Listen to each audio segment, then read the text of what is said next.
Well, welcome back to Everyday Faith, day number 1 as we start the brand new month. And if you haven't watched my explainer video, I want to encourage you to do that. And if you're new to Faithbox, I want to welcome you. My name is Ricky. I'm part of the Faithbox team. And so you'll get to know me and as well as some others who are doing our daily videos throughout the course of the month. And we're glad that you've joined us this month as we begin a brand new theme titled Peacefulness. And we have a scripture today from Colossians chapter 3, verse 15, written by the Apostle Paul.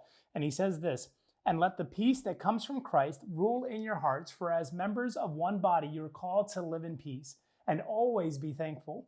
Peacefulness is characterized by being free from commotion, oppression, or disorder." The dictionary defines peacefulness as, quote, "free from war and strife and untroubled by conflict or agitation." Peacefulness is a condition of being. In other words, peacefulness is something that can be attained, experienced, and maintained for the long run. Now, I'm gonna pause right here because that should be good news. Because if you've ever felt like peace is fleeting, if you've ever felt like peace is kind of like something you've never had, real peace, the good news is that peacefulness is something that can be attained, experienced, and maintained for the long run. As a follower of Jesus, peacefulness is something that is promised to you when you allow Jesus to have full reign in your heart and over your life.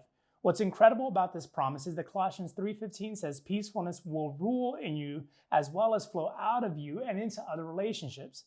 This is God's will for your life, that you experience peace and are marked by peacefulness, not just in this season, but in every season of your life. Now, I want to go back to that middle paragraph because there's something there that really speaks to me on a personal level. And it says, Colossians 3:15 says that peacefulness will rule in you as well as flow out of you. Now, a little about me, okay? I know, I don't come across this way on camera, but my default nature is to be a person or can be a person that's driven or fueled at times by anger. In fact, growing up as a teenager and even into young adulthood, like anger was my default emotion. And it was kind of what I resorted to when I didn't know how to process what I was feeling, when I didn't know how to process what I was going through.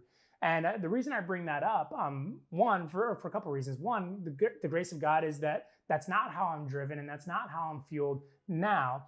But two, is that anger is like the opposite of peacefulness. In fact, if I were to characterize my adolescence and my young adult, my early adult years, I would say that peacefulness was not like the guiding virtue in my life. So to me, when I read Colossians 3:15 and it says that peace will rule my heart, like that's significant to me. One, I've experienced it, but two, it's what I long for. It's what I desire because I realized that in my own sin nature and in my own kind of default personality, that's not what's going to rule my life. That it's almost the opposite that rules my life. And when I kind of succumb to that. And so for me, I'm so grateful for the fact that this peacefulness that we're exploring, this peacefulness that we're discovering together is something that actually governs and leads me in my life. And then that second piece that says it flows out of you and into other relationships, because that's, such a significant thing, like when you have a calming presence, a peaceful presence in your life, it's amazing how you could be on edge, maybe a 10 out of 10 in frustration or anger or disappointment or hurt. But then someone who comes in and they're just steady and they're peaceful, all of a sudden it kind of takes the edge off a little bit and it brings you back down. And so this is what, being a person of peace, experiencing peacefulness in your life, this is what it produces in you. And so, for me, that's my takeaway. I'm not sure what it is for you, but maybe it's that first paragraph. Maybe it's something that stood out there in terms of being free from war and strife.